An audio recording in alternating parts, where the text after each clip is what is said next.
Exposing చేసే వాళ్ళకి నీ రీల్స్లో గలీజ్ ఏ బూతు తిట్టినావు? గుద్దల కారం పొడి పోసి గంటల కట్టే నూకుతా ఊడుకు కట్టా.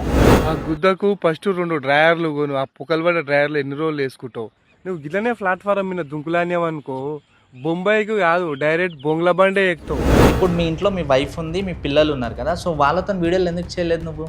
ఫ్యామిలీని ఎందుకు తీసుకొస్తాం బ్రో ఇన్స్టాలకి? పిచ్చి లంజోడుకులు ఉంటారు, ఆ పిచ్చి లంజోడుకు అర్థం కాక తీసుకొస్తాం. సో పిల్లలు పుట్టిన తర్వాత పిల్లలకి చదివించి ఇట్లా ఈ పొజిషన్కి తీసుకెళ్ళాలి, వీళ్ళకి ఇలాంటి ప్రొఫెషనల్కి తీసుకెళ్ళాలని ఉంటుంది కదా. సో ఇప్పుడు నీకు 2 పాపలు కదా, సో వాళ్ళకి ఏం చేయాలనుకుంటున్నావు? చదివించి చేయాలని మస్తుందన్న, కానీ పైసా కావాలి కదా. ఈ దునియాలో డబ్బు ఉంటేనే మనిషికి విలువ, ఎంత ఎక్కువ ఉంటే అంత విలువ. వల్గర్ అంటే ఒకటి చెప్పు, నువ్వు చేసిన వాళ్ళకి ట్రోలింగ్ చేసిన దాంట్లో ఒక 2 వల్గర్ వీడియోలు చెప్పు, వాళ్ళు ఎట్లా చేసారు వల్గర్ అంటే. జస్ట్ ఇట్లా చూపించడము, ఎక్స్పోజింగ్ వీడియోస్ చేయడం. ఏమంటున్నావు అంటే ఇంకోటి వస్తుంది ఒకటి బక్కది ఈ మధ్యలో, నాకు 7 ఇంచులు కావాలి, 8 ఇంచులు కావాలి. చిన్నగా ఉంటానే, ఎవరిది సరిపోవట్లేదు నాకు. ఎవరిదైనా 7 ఇంచెస్ మీదైనా ఉంటే చెప్పండి. కొత్త మార్పిడియోలు అంటే ఎవరు చెప్పు ఒకసారి. ఇప్పుడు మత మార్పిడి అంటే వీళ్ళు ఉన్నారా, క్రిస్టియన్స్ వాళ్ళు ఉన్నారా, వాళ్ళు స్వయాన ఊర్లలోకి వచ్చి మన ఈ బిచ్చగాలలాగా సైకిల్ మీద ఒక చిన్న బాక్స్ పెట్టుకొని ఆ ఏసేది ఒకటి, అది విగ్రహం ఇది ఇట్లా ఉంటుంది చూడు, అది వేసుకొని వచ్చి పాటలు పాడుకుంటా మొత్తం అది పాంప్లెట్స్ పంచుతుంటారు, మా మతంలోకి మారుండి. హాయ్ హలో నమస్తే, వెల్కమ్ టు మై షో. నేను మీ యాంకర్ తేజ్ అని. ఈరోజు మనతో పాటు ఒక గెస్ట్ ఉన్నారు. ఎట్లా అంటే సోషల్ మీడియాలో ప్రతిదీ ఈజీ అయిపోయింది, ఫేమస్ అవ్వడానికి ఏది పడితే అది చేస్తున్నారు. అమ్మాయిలు అంటే ఎక్స్పోజింగ్ చేస్తున్నారు, కొంతమంది ఏజ్ లేకుండా ఆంటీలు కూడా ఎక్స్పోజింగ్ చేస్తున్నారు. సో అబ్బాయిలు మగాళ్ళే కదా, ఏదైనా చేయొచ్చు కదా, కష్టపడవచ్చు కదా, కంటెంట్ చేయొచ్చు కదా, అలా కాదు, కొంతమంది ఈజీ వే ఎంచుకుంటున్నారు అన్నమాట. సో మనతో పాటు ఒక ఫేమస్ ట్రోలర్ ఉన్నాడు. సో తను వచ్చేసి పాకిస్తాన్ బాయ్ అనమాట. సో తను ఇక్కడ పర్సన్ కాదు, పాకిస్తాన్ అయినా. సో ఆయననైతే నేను గట్టిగా వేసుకుందామని పిలిచిన. దానికి ముందు ప్రతి ఒక్కరికి ఒక పర్సనల్ లైఫ్ అనేది ఉంటుంది కదా, ఆ లైఫ్ నుంచే కదా ఇంకో లైఫ్లోకి చేంజ్ అవుతారు. సో ఫస్ట్ ఆయన పర్సనల్ లైఫ్ గురించి అడుగుదాం. సో ఆయన ఏం చేసిండా అనేది నేను ఈ వీడియో మొత్తంలో చెప్తాను, సో చూడండి స్కిప్ చేయకుండా. సో మనతో పాటు బజ్జీల బండి నరేష్ బ్రో ఉన్న ట్రోలర్. సో వెల్కమ్ చేద్దాం. So hi bro. Hi bro. ఎలా ఉన్నావు? బాగున్నా బ్రో. ఎక్కడ మీ ఓన్ ప్రాపర్? మహబూబ్ నగర్. ఎంతవరకు చదువుకున్నారు మీరు? నేను 10th కంప్లీట్. 10th complete. ఇంట్లో ఎంతమంది ఉంటారు? ఇంట్లో అన్న, నేను. అమ్మ నాన్న లేరు, చనిపోయారు. ఏ ఏజ్లో? అమ్మ నేను ఒక 6th క్లాస్ ఉన్నప్పుడు అమ్మ చనిపోయింది. నాన్న వచ్చేసి 3 years బ్యాక్ చనిపోయిండు. ఎట్లా అంటే ఇంకా కొద్దిగా నాన్నకి హెల్త్ బాగాలేక చనిపోయిండు. అమ్మ చిన్న ఉన్నప్పుడు తెలియదు, ఇక ఏమైందో తెలియదు, నేను చిన్న ఉన్నప్పుడు. మీకు మ్యారేజ్ అయిందా? మ్యారేజ్ అయింది. Love marriage, arrange marriage. ఎన్ని ఇయర్స్ అవుతుంది మ్యారేజ్?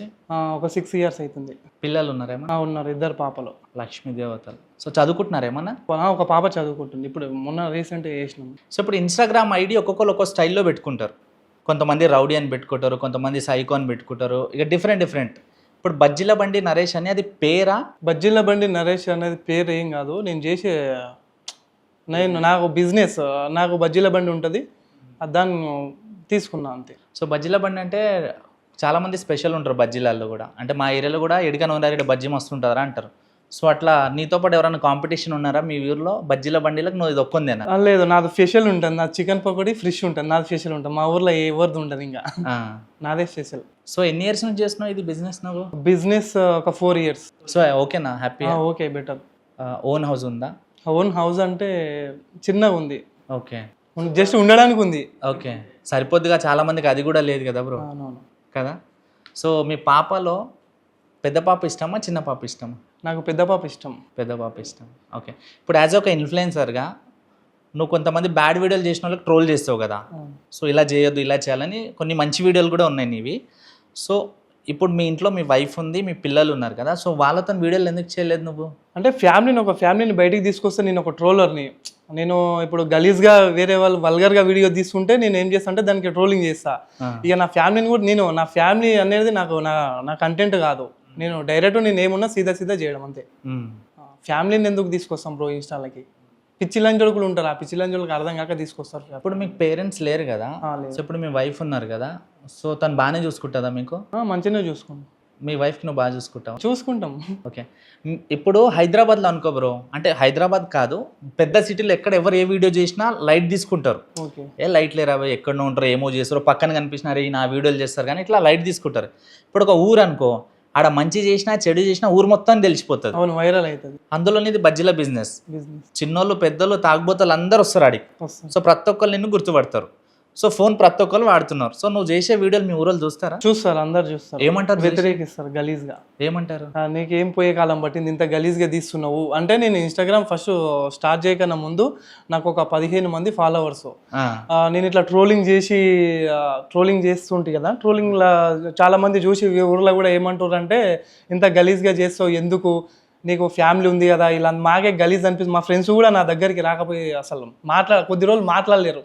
మా ఫ్రెండ్స్ కూడా కొద్ది రోజులు నన్ను దూరమే పెట్టారు. కానీ ఈరోజు నేను మంచిగా ఉన్న ఒక స్థాయిలో ఉన్నాను నేను అనుకుంటున్నా. ఏ విధంగా ఫాలోవర్స్ పరంగా మంచిగా ఉన్నా అనుకుంటున్నావా, లేకపోతే డబ్బు పరంగా, బిజినెస్ పరంగా, ఫ్యామిలీ పరంగా బాగున్నా అనుకుంటున్నావా? నేను ఫాలోవర్స్ పరంగా ఎంత దేని గురించి చేస్తున్నావు, నీకు ఇంత 15 మంది ఫాలోవర్స్ లేరు, ఏం లేదు, దీని అసలు నువ్వు దేని గురించి చేస్తున్నావు, నువ్వు వీడియోలు ఎందుకు ఇంత గలీజ్గా చేస్తున్నావు అని అన్నారు మీ ఫ్రెండ్స్. ఇప్పుడు మా ఫ్రెండ్స్ నా చాలా రోజులు నన్ను దూరం కూడా పెట్టిర్రు. ఇప్పుడు నేను బెటరే కదా, నాకు ఒక 50,000 మంది ఫాలోవర్స్ ఉన్నారు.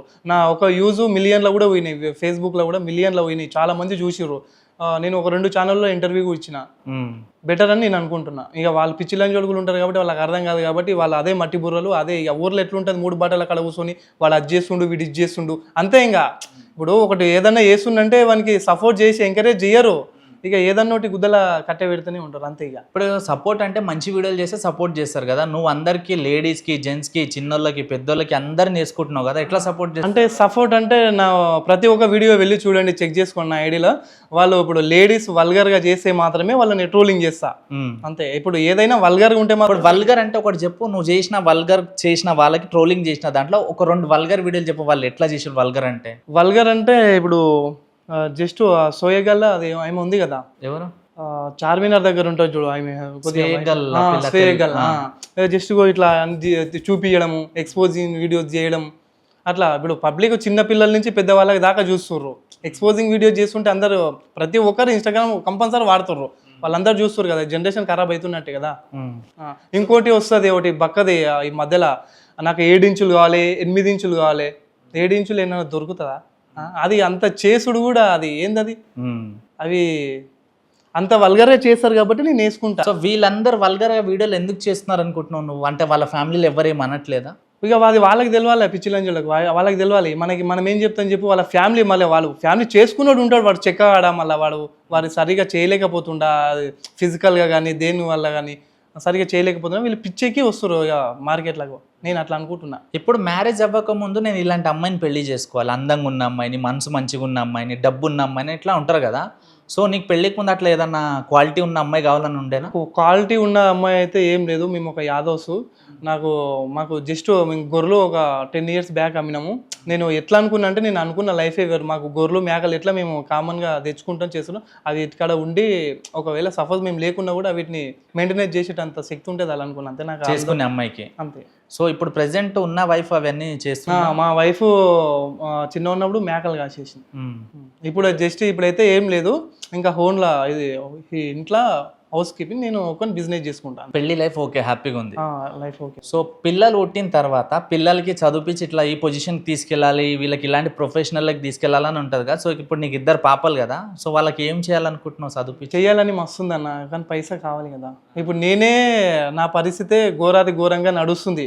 ఆ బిజినెస్ అంటావా, ఇక ఊర్లో తాగుతులు అని చోటుకులు ఉంటారు మొత్తం. ఇక సరే ఏమని అనుకో కానీ ఉంటారు. ఇంకా అది ఇక అంతా గలీజ్ ఉంటుంది, వ్యవస్థ గలీజ్ ఉంటుంది ఊర్లో, అసలు ఏం సెట్ కాదు. ఇక అప్పులు అయితే ఉన్నాయి బ్రో, ఒక 4-8 లక్షల వరకు అప్పులు ఉన్నాయి. ఎందుకు చేసిన అప్పులు అంటే ఇంకా నాన్న కొద్దిగా ఆరోగ్యపరంగా బాగాలేకుండా ఒక 3-4 lakhs కొట్టినాం. ఇంకా చిన్నగా మాకంటూ ఇల్లు లేదు, చిన్నగా ఉంది, వేరే దగ్గర చిన్న ఫ్లాట్ తీసుకున్నా. ఫ్లాట్ తీసుకుని ఏం చేసినామంటే అప్పు చేసి తీసుకున్నా. దానికి మళ్ళీ ఇది శ్రీరామ్ ఫైనాన్స్ ఏదో అది దాంట్లో లోన్ తీసుకున్నా, అది కట్టలేక మళ్ళీ ఇంక్లూడ్ చేసుకుంటా వేరే దగ్గర అప్పులు తీసుకొచ్చా, అది పెరిగిపోయినాయి 8 లక్షల వరకు. మీ అన్న ఏం సపోర్ట్ చేయలేదని? అన్న ఫ్యామిలీ వేరు, మా ఫ్యామిలీ విడి అయిపోయినాం, సపరేట్ అయిపోయినాం. మాట్లాడుకుంటారు ఇప్పుడు జస్ట్ అంతే. అయితే అప్పు మొత్తం నువ్వు ఒక్కనే చేసినావు? అప్పు నేను ఒక్కనే చేసుకున్నా, అంటే నా ఫ్యామిలీ కోసం చేసుకున్నాను. నేను తాగి ఏం తినలే, ఎంజాయ్ చేయలే. ఓకే, నీ 2 పాపాలకి ఏం చేద్దాం అనుకుంటున్నావు చదివించి అంటే ఇక నేను గట్టిగా ఉంటే వాళ్ళకి ఏదైనా నెక్స్ట్ ఫ్యూచర్ ఆలోచించాలి. నాకు ఏదైనా ఒక చిన్న దారి దొరికితే వాళ్ళకు ఫ్యూచర్ ఆలోచన. ఇప్పుడు జనరల్గా రోజుకి 100, 200, 500 సంపాదించే వాళ్ళు కూడా ఉన్నారు. ఇప్పుడు నువ్వు బజ్జీల బండి అంటే మినిమం 1000 రూపాయలు అయితే మినిమం సంపాదిస్తావు కదా, 500 వరకు వస్తాయి. అదే 500 ఒక్కొక్క రోజు 1000 రూపాయలు అనుకో. సో దాంట్లో ఏం చేయలేమంటావు? 500లకి ఇంకొక 200 ఎగస్ట్రా ఏమంతో నా దోస్తుగాంతో అప్పు తీసుకుని రోజు ఈఎంఐలు కానీ నెల చిట్టీలు కానీ వెళ్ళవు బ్రో. 8 లక్షలకు మిత్తులు కట్టాలంటే గుద్ద వాసిపోతుంది కింద. ఇంకెక్కడి నుంచి తీసుకొస్తాను. నువ్వు చేసే వీడియోలు మీ వైఫ్ చూస్తుందా? చూస్తుంది. ఏమంటది? ఏమన్నదు. ఎందుకు ఏమన్నది అంటే మనం చెప్పుకుంటాం ఇంకా. అంటే ఎప్పుడన్నా అడిగిందా ఎందుకు ఇట్లాంటి వీడియోలు చేస్తున్నావు, గలీజ్ వీడియోలు అవసరం అన్నది బాధపడ్డ రోజులు కూడా ఉన్నాయి బ్రో, ఏడ్చిన రోజులు కూడా ఉన్నాయి. ఎందుకంటే ఇంటి పక్కల లేడీస్ ఎట్లుంటారు ఇంకా, బజ్జీల మేడం పోతుంది చూడండి, ఆ బజ్జీల మేడం పోతుంది అంటే నా పేరు ఆమె మీద వేసి బజ్జీల మేడం పోతుంది చూడండి అని చెప్పేసి వ్యతిరేకించిన రోజులునే, బాధపడిన రోజులు కూడా ఉన్నాయి ఆమె. కానీ నేను చెప్పుకున్నా ఏదన్నా ఒక చిన్న దారి దొరకవచ్చు, ఎందుకు సఫర్ కాకు, స్టెప్ బై ఎక్కొచ్చు, బహుశా దారి దొరకవచ్చు, దొరకకపోతే ఓకే డన్, దొరికితే ఏదన్నా దారి దొరకవచ్చు అన్నట్లు. అంటే నార్మల్గా ఇప్పుడు బజ్జీల బండి కాకుండా నీ మైండ్లో ఏదన్నా థాట్ ఉందా, ఈ బిజినెస్ చేస్తే నేను ఎదుగుతా, ఇట్లా చేస్తే ఈ వేలో వెళ్తే నేను ఎదుగుతాను ఏమన్నా ఉందా నీకు థాట్? ఈ వేలు అంటే నాకు దేని మీదనే కొంచెం ఉంది, అదే ఇండస్ట్రీ మీదనే కొంచెం చిన్న ఆశ. దేనిలోనైనా ఒక చిన్న అంటే నా కంటెంట్ అయితే మీకు తెలుసు, నా ట్రోలింగ్ వల్గర్గా ఉంటుంది. ఇప్పుడు దానివల్ల ఏదైనా చిన్న నాకు అవకాశం రాకపోతుందని వెయిట్ చేస్తుంది. ఇప్పుడు ట్రోలింగ్ చేసేటోళ్ళకి, ఎక్స్పోజింగ్ చేసే వాళ్ళకి, వల్గర్ కంటెంట్ చేసేటోళ్ళకి కొన్ని అఫీషియల్ పార్టీస్కి కూడా పిలవరు. ఆ విషయం తెలుసా? అవును తెలుసు. మరి అలాంటిది ఇండస్ట్రీలో ఛాన్స్ ఎట్లా ఇస్తారు అనుకుంటున్నావు నువ్వు? ఇప్పుడు పలక్నామా 10 సినిమాలో కొన్ని వర్డ్స్ ఉంటాయి, ఆ వర్డ్స్కు నేను అర్హవుతుంది కానా. కొన్ని ఇంకోటి అది మంగళ్యం సినిమానో ఏదో ఉంటుంది బ్రో, దాంట్లో కూడా సేమ్ బూత్ ఇప్పుడు సినిమాలో బూతులు మాట్లాడితే ఛాన్స్ వచ్చింది, బూతులు మాట్లాడుతున్నారు, నేను కూడా బూతులు మాట్లాడుతున్నా, నాకు ఛాన్స్ రాదా అంటావు? చిన్న అవకాశం రాకపోవచ్చు అని. పక్క కదా, షూర్ కదా? షూర్ అంటే వాళ్ళు మాట్లాడినారు కాబట్టి నీకు ఛాన్స్ రావాలి. మాట్లాడడం అంటే కంటెంట్ బట్టి మాట్లాడతా నేను, అవకాశాల కోసం జస్ట్ అది. సరే, ఇప్పుడు నువ్వు ఎక్స్పోజింగ్ చేసే వాళ్ళకి, వల్గర్ కంటెంట్ చేసే వాళ్ళకి తిడుతున్నావు కదా? తిడుతున్నా. సినిమాలలో కొన్ని సినిమాలలో ఐటమ్ సాంగ్స్ ఉంటాయి, కొన్ని దాంట్లో లిప్ లాక్స్ ఉంటాయి, కొన్ని దాంట్లో ఎక్స్పోజింగ్ కూడా ఉంటుంది కదా. మరి సినిమా వాళ్ళకి ఎందుకు తిట్టట్లేదు? మొన్న రీసెంట్ గా బెట్టింగ్ యాప్స్ ప్రమోట్ చేసినందుకు ప్రకాష్ రాజ్ సార్ ఉన్నాడు కదా. బెట్టింగ్ యాప్ పక్కన పెట్టేసి దానికి మాట్లాడదాము. సినిమాలో ఎక్స్పోజింగ్ చేయట్లేదా? చేస్తుర్రు. మరి వాళ్ళకి ఎందుకు తిట్టట్లేదు? వాళ్ళకి ఎందుకు తిట్టలేరు అంటే ఇప్పుడు ఇన్స్టాలో అవన్నీ కొద్దిగా రావట్లేదు, అంత గలీజ్ అంత వల్గర్గా రావట్లేదు. అది ఏంలో కంటెంట్ మాదిరిగా వెళ్తుంది, ఇన్స్టాలో ఇవన్నీ పోస్ట్ చేయట్లేదు. అంటే ఇన్స్టాలో ఎక్స్పోజింగ్ చేసిన వాళ్ళకే తిడతావు, పెద్ద సినిమాలలో వాళ్ళు ఏమైనా ఎప్పుకొని చూపి అని బ్లూ ఫిల్మ్ దీని వాళ్ళ జోలికి నువ్వు తిడతా. ఎందుకంటే ఇన్స్టాగ్రామ్ ఇన్ఫ్లుయెన్సర్స్ నీకు ఏం చేయలేరు కాబట్టి తిడతావు. మూవీస్లలో అయినా సరే బ్రో, ఇప్పుడు మూవీస్లో అయినా సరే ఇప్పుడు అంత గలీజ్గా వల్గర్ కంటెంట్ ఉంటే చేస్తా నేను కంపల్సరీ, దాని మీద ఎందుకు చేయను, నేను చేస్తా. బండి సంజయ్ ఒక సినిమా తీసిండు కదా, బండి సంజయ్ చూడలే, లాక్డౌన్ టైంలో. దాంట్లో అన్ని బూతులే, ఒక్క ఆమెకి 2-4 రేప్ చేస్తారు. మరి అంతకంటే బూత్ సినిమా అయితే నేను చూడలే, మరి వాళ్ళకి ఎందుకు తిట్టలేదు నువ్వు? బండి సంజయ్ అంటే ఏ సినిమా నాకు అర్థం కాలేదు, నేను చూడలే. అది బండి సరోజ్. ఓకే, ఆయన అది ఓకే. ఆయన ఇంకోటి రీసెంట్ గా మంగళ్యం సినిమాని తీసినది. ఓకే, ఇప్పుడు బండి సరోజ్ కుమార్ తీసిన సినిమాలన్నీ వల్గరే. ఆల్రెడీ ఒక ఆమె పెళ్ళం ఉండంగా వాడు హస్బెండ్ బయటికి పోతే ఈయన పోయి ఆ బాయ్ ఫ్రెండ్ ఆమెను వేసుకొని కొండం ఏదైతే ఉంటుందో అందులో పడేస్తాడు. అవును. అంత వల్గర్ కంటెంట్ ఉంది కదా, మరి వీళ్ళకి ఎందుకు తిట్టట్లేదు? ఆ వీడియోస్ నా దాకా రాలేవు, నా దాకా వస్తే ఎవరికి కూడా భయపడాను నేను ఎవరికి కూడా భయపడ. అవి అంత పాపులర్ అయినాయి, నీకు 1 month మొత్తం అవే సినిమా సీన్స్ వచ్చినా అవి నీ దాకా రాలేదా? నా దాకా అయితే, నా ఇన్స్టాల్ అయితే నేను ఇక ఫాలో లేకుంటా, అంతే రాలేవు. వస్తే పక్క డన్ వేసుకుంటా, కంపల్సరీ వేసుకుంటా, అది ఎవడన్నా కానీ వేసుకుంటా. సరే, నువ్వు తిట్టిన వీడియోలకి నీ దగ్గరకు వచ్చే కస్టమర్స్ ఎప్పుడన్నా ఏమన్నా అన్నారా? నీ వీడియోలు చూసి నాకు ఇట్లా తిడతావు, ఎందుకు తిడతావు అని అన్నారా?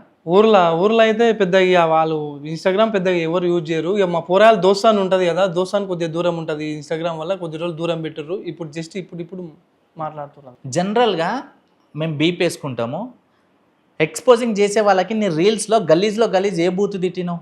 లేడీస్గా లేడీస్ అంటే గంటల కట్టా రోకల్ బండ, గుద్దల కారం పొడి పోసి గంటల కట్టా నూకుతా, ఉడుగట్ట అంటే మీకు తెలుసో తెలియదు, దానికి డైరెక్ట్ సీదా నరికేసి ముండ్లు కూడా చిక్కకుండా సీదా నూకేస్తా కారం పొడి వేసి. అమ్మాయిలకి అంత ఎక్స్పోజింగ్ వీడియో తీస్తారు కదా వాళ్ళు, అంత గలీజ్గా కంటెంట్ తీసుకునే అంత అవసరం ఏముంది? ఇప్పుడు ఉన్న జనరేషన్లో చిన్న పిల్లలు ఉన్నారు, చిన్న పిల్లల నుంచి పెద్ద పిల్లల దాకా వీడియో చూస్తుంటారు ఆటోమేటిక్. ఇప్పుడు వైరల్ అయ్యేది ఇన్స్టాగ్రాము, ఫేస్బుక్ అంటే కొద్దిగా ఇది డౌన్ అయింది, ఇప్పుడు ఇన్స్టాగ్రామే ఎంతో మంది చూస్తుంటారు. జనరల్గా బాయ్స్కి ఏమని తిడతావు?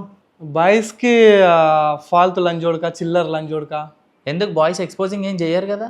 చేస్తా, ఎందుకు చేయరు? ఏం చేస్తారు? ఇప్పుడు ఎక్స్పోజింగ్ చేయకుండా కూడా గేమ్స్ ప్రమోట్ చేస్తారు కదా, బెట్టింగ్ యాప్స్ ప్రమోట్ చేయడం కానీ, ఈ మత మార్పిల్ లంజోడుకులు, పిచ్చి లంజోడుకులు, పిచ్చి లంజోడుకులు, ఆ లంజోడుకులు ఉంటారు కదా, వాళ్ళ వల్ల నేను వేసుకుంటా వాళ్ళ గురించి. మత మార్పిడి అంటే ఎవరు చెప్పు ఒకసారి. ఇప్పుడు మత మార్పిడి అంటే వీళ్ళు ఉన్నారా, క్రిస్టియన్స్ వాళ్ళు ఉన్నారా, ఆ, వాళ్ళు స్వయాన ఊర్లలోకి వచ్చి మన ఈ బిచ్చగాల లాగా సైకిల్ మీద ఒక చిన్న బాక్స్ పెట్టుకొని ఆ ఏసేదోటి అది విగ్రహం ఇది ఇట్లా ఉంటుంది చూడు, అది వేసుకొని వచ్చి ఆ పాటలు పాడుకుంటా మొత్తం అది పాంప్లెట్స్ పంచుతుంటారు, మా మతంలోకి మారుండి అని చెప్పేసి. మీ ఊర్లో చర్చ్ ఉందా? చర్చి లేదు, మహబూబ్ నగర్ కొద్దిగా దూరంలో ఉంది. మీ ఊర్లోకి వెళ్ళి ఎవరైనా వెళ్తారా? వెళ్ళరు, మా ఊర్లోకి వెళ్ళి ఎవరు వెళ్ళరు. సో ఆయన లైఫ్ స్టైల్ మీకు అర్థమైంది కదా. ఆయన హిందూ అని అంటున్నాడు, నేనైతే పక్కా ముస్లిమోడు, పాకిస్తానోడు, కులాల మధ్యలో చిచ్చులు పెట్టడానికి వచ్చినాను అంటున్నా. సో మీకేమైనా అర్థం అయితే కామెంట్ బాక్స్లో కామెంట్ పెట్టండి. ఇంకో ఇంటర్వ్యూతో మేము ముందుకు వచ్చేస్తాను. Signing off Teja.